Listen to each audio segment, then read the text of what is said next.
आता आपण पुरीसाठी पीठ मळून घेऊया।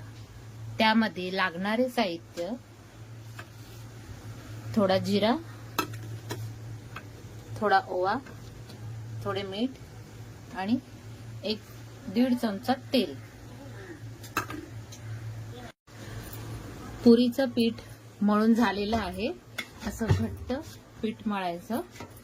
आता आपण त्याला 1-2 मिनिटं असंच ठेवून देऊया आणि पुऱ्या लाटायला घेऊया।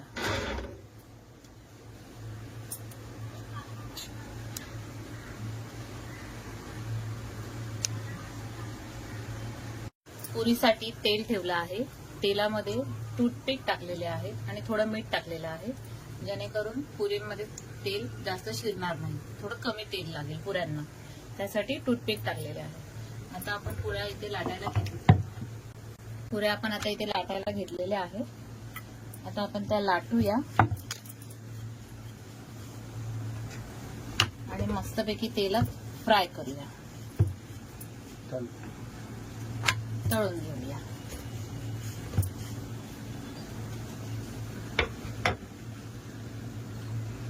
पुऱ्यांचं तेल तापलं आहे की नाही ते चेक करूया।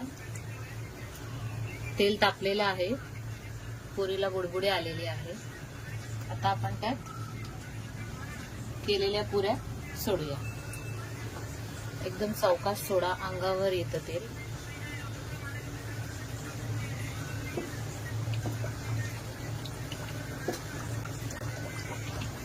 आपल्या कढईमध्ये जेवढ्या जमतात तेवढ्या सोडा।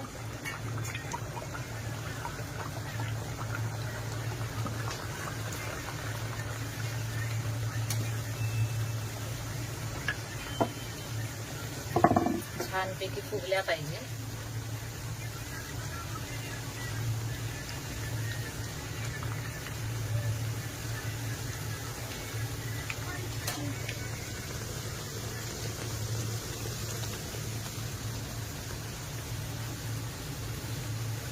टम्म टम्म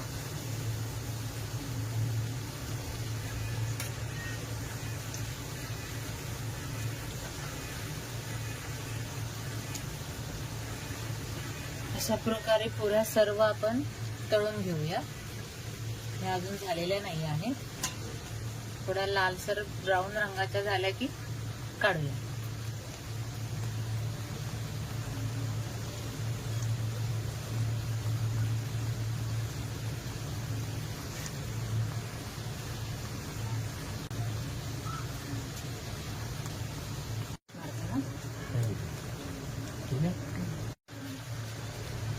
अशा लाल पुऱ्या करायच्या, अशा लाल मस्त ब्राऊन रंगाच्या पुऱ्या तळून घ्यायच्या।